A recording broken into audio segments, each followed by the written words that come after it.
Tell me about your grief. What's the story? What's been happening with the grief? I think just the loss. Did your mother or father lose a parent before you were born? No, I don't think so. No, they didn't. Give me a minute. Where are you in the children? On my mother's side, in the middle, but my father had a couple of others. Other children? Yeah, So he had other children before you? before me and in between me and my sister. Can you pause? So your father's got another 2 or 3 children?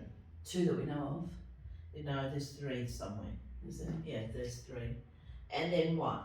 And so then he met mum?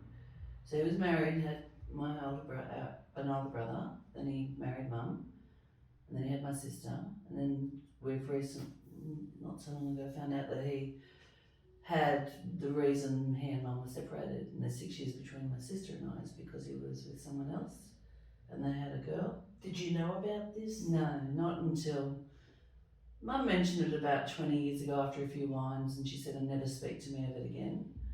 And then Can you feel the stress that you're holding in your body? You can't feel it? No. There's grief there. Can you feel that sadness in your chest? Yeah. Can you feel how now? Yeah. Just get you to take the thing. Okay, that's what it is. There's grief in it. The grief is like a disbelief.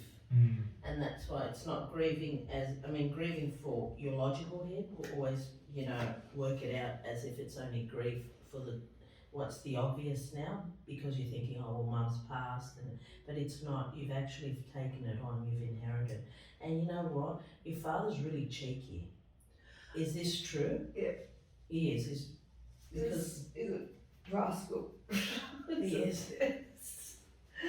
He's cheeky. He did the wrong thing by mum, and I don't think I ever actually acknowledged that with her while she was alive. So I know. It's sad, yeah. She felt on her deathbed that she wasn't good enough for him. She was more than good enough for him. Do you feel that way in any way? You do with work? Sorry? Do you feel like you're not good enough with work, or is that lingers around you? Do you have children? You do have children. Is it a boy and a girl? Okay, so is there one of your children who feel that they're not good enough? Can you feel the worry and stress that you didn't fulfill? Or that I'll tell you that worry and stress was very just faint. It just came in. It's like, oh my God, I hope my children are alright. Have I done the right thing? Can you feel that anxious? There's a worry in that? Yeah, I always feel like that. It's not, it's mum felt that, and it's in your blueprint on your DNA. It's like, did I do things right? Funny, because you have that, and so does your mum, but your father doesn't have that. Like, there's no guilt or remorse. Funny, he's telling you, oh yes, there is, I do feel guilty. Sure, he does, but that's what he's saying. But it's more like you've inherited your mother's emotions. Yeah. Okay, can we, Okay, Evan? so hurt in the chest there. The hurt, if we can just check that, grief and hurt, and just Evan will find out where it originates from, and we'll work through that. So we'll do it through muscle testing. So hold this arm strong for me. Just resist my pressure. We'll just see. I want you to, that hurt and feel that hurt that you felt in the chest there when you're thinking about mum. Yeah. How dad went off and the mum that felt like not good enough there.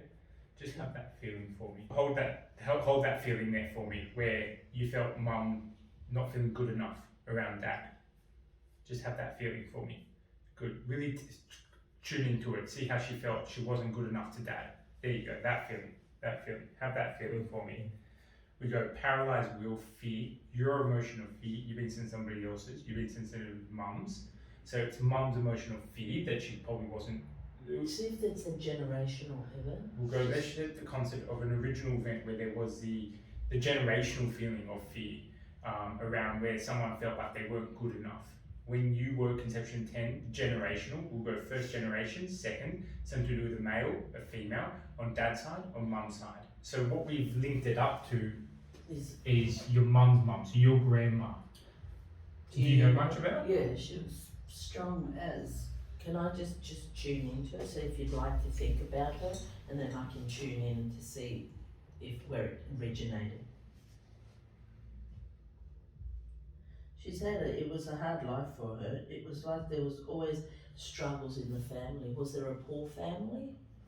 No, they weren't poor, but there was a lot of them, and Nan always took on the, you know, saving, you know, go and help everyone, you know, take the apron off and go off to help Auntie Kathy, alcoholic. Grandma used to So always she do used it. to help, pause there, she used to go and help your auntie? No, my mum. You talking about my mum or my No, auntie? your grandmother. Your Yeah, mum's, my nan. yeah, your nan. Yeah, no, she just never stopped. She was like a little rabbit, energizer rabbit that even at 82 was playing cricket. And What was her life with her husband, with your grandfather? yeah, good. They were, Pop was a gentle soul and Nan was the wild one. Do you know Nan's mums? Do you know your great grandmother? Do you know any of it? Was it? No, they were Anglo-Saxon family from generations out in Lakemba, and so Mum said Mum was brought up without knowing anything about life, protected from everything. Yeah. She wasn't prepared for anything. It's just the struggle. I mean, but back then in those generations, they did struggle. tough. There were strong people. Let's go. To me, if I go to your it was the grandmother's side, wasn't it? Yeah, mum's grandma's side. Which was The fear about like being disappointed, letting someone down, always being a yeah, disappointment aspect. yeah, that's what it is.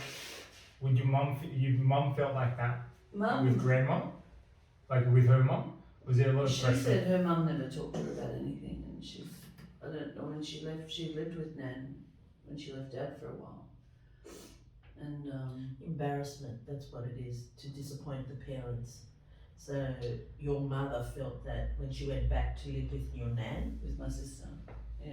right? Yeah. She went with your sister, Yeah. lived with nan, separated with your dad, Yeah. right, before you were born. Yeah. So you can imagine what you've inherited. You can imagine what a woman felt leaving her husband because her husband played around. So let's just look at the scenario of Yeah. this, right? Yeah. So your mum had a husband, had a child with this man, which is your father. You weren't born, right? And this man has come from another family, separated, left his wife and child, and then had your mother. You know the scenario. Yeah. Yeah. So he goes off and has an affair, and your mum's embarrassed. You can feel it in your body right now. She goes and lives with her mother, and back then there was shame around that. Yeah. And then your mother would try and do everything, you know, to please grandma, so she felt, because there was a bit of an embarrassment in that, you know, shame. I didn't hold on to my marriage. I married a man who had children before, was married before. So there was a lot of scenarios in it. So this woman would wake up feeling these emotions all the time, would not verbalise it, and would feel awkward being in her mother's house. You know, with this woman has, you know, been married for so many years, and it doesn't fit in this family because, you know, you've not had that, you know, where there's separations in the generations. So then mum comes back to dad and has another child. You can imagine all those emotions are locked into her blueprint of her DNA. It's a trauma, what we call emotional trauma, and it's locked in the blueprint. And guess what? You get it. So you might not, you've got a wonderful husband, you've got a nice family, do you not? Mm-hmm. So then what happens, it's played out in other ways. Then it goes and reflects on you, which creates grief, sorrow. It's a, you know, standard emotion. So but for your emotion, it's a bit more in depth because there's a lot of other hidden emotions in your emotions. Would you say you're very confident? In some things, yeah. In other things? Not so confident. What would be the other things? I know, maybe more a fear of when if I go for a swim, I'm scared of sharks or something like that. Or, I mean, that's a common. Yeah, no. I mean, I'm pretty confident in the way Like with work, or how's work feeling? Yeah, I'm pretty confident. There's an angst in there. So what was the emotion that we picked? So it's fear to do with like not feeling good enough. But So then you felt and then when it went to the embarrassment feeling. Oh, that's the generation. But you know, it's funny because you look at it as grief, you take the first emotion, but which is a good thing. Like I said, it's a grief, but it stems from other generations. Let's just get rid of confidence because I think you've just carried that gene. Is your children confident?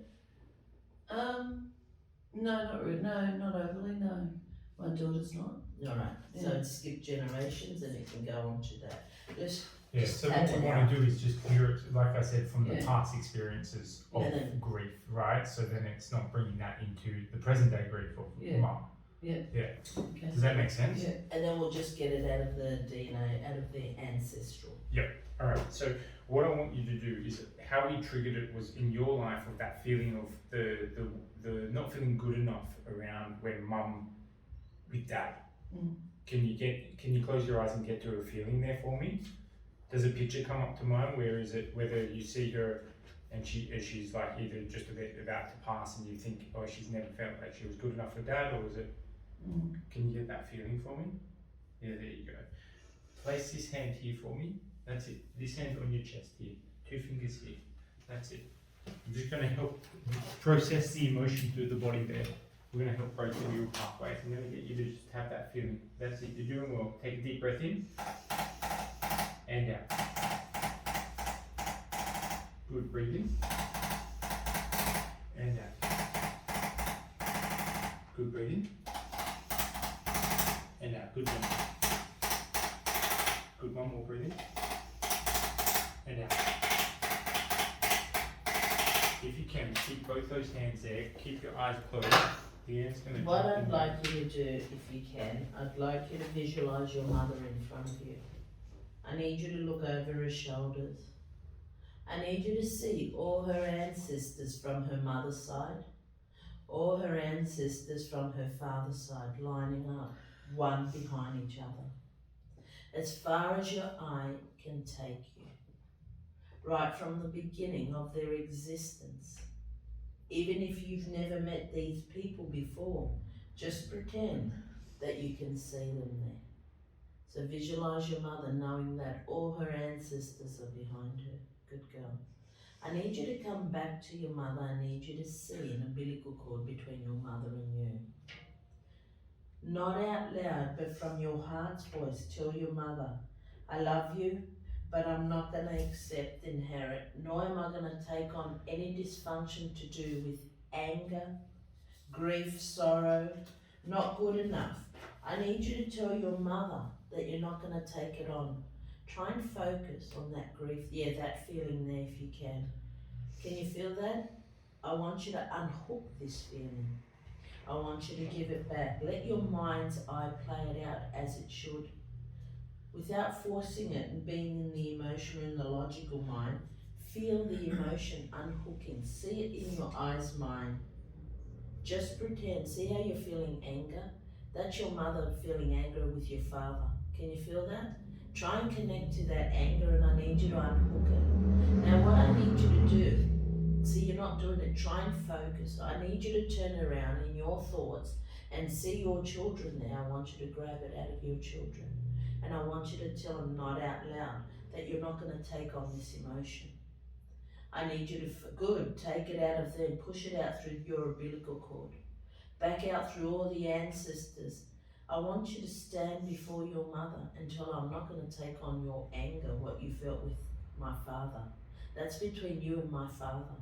I want you, good girl, can you feel that? I need you to unhook this feeling and push it out through your mother. And just say, Mum, you chose to have dad, that's got none of my concern, or that doesn't concern me. Just tell her. I know it's hard to comprehend, but try and get that emotion out. Good girl, did you feel that? Push it right out through your umbilical cord, back out through mother, back out through all her ancestors. I want you to tell her I can't take this on, and I'm not going to inherit it nor claim it. And just cut the umbilical cord. Good, can you see how it's still going out? You need to cut it out and just push it back out through the ancestors right from the beginning of their existence. And just, that's it. And just letting go. And just come back into the room when you're ready. How did you go? You can relax the ankles there. Alright, one, check that. Okay. What I felt was anger with the mother. You find it grief, but underlying in that grief there's anger, and you can feel the anger. There's this, the anger is, your logical head doesn't know how to place it, but your emotional body goes through layers of different emotions, especially you, like the obvious is that your mother passed and you can't, and that's the obvious. That's a normal reaction. That's a human body experience. But there's more underlying emotions. They're fine lines. So there'll be anger, there'll be frustration, not good enough, and all of these angers which build to what your logical head sees it as, grief, bereavement, grief, sorrow, whatever, all of that. But what I felt as it was coming out, there was a lot of anger, because it's like she was hurt, she was grieving that she left her marriage, but yet she was angry with him and frustrated. So she was in two minds. Should I go back? Shouldn't I go back? Should I go back? So there's this thing, push-pull feeling. So for you, you just lay it out as grief, but in that there was a lot of hidden emotions in it, which maybe has stayed dormant, but it's passed on to your children and everything. Do you find that your daughter or your son has frustration or anger? And my son. Your son, okay. Can you elaborate on that? He just gets very opinionated about things and won't let things go, Right. And that's the strength of him. At the same time, he's reacting. Do you always think, oh my God, he's too sensitive, or he takes literally takes I just say everything? settle down and take things so seriously. All right, so It's bees in his bonnet, all right, yeah, Yeah. what they say.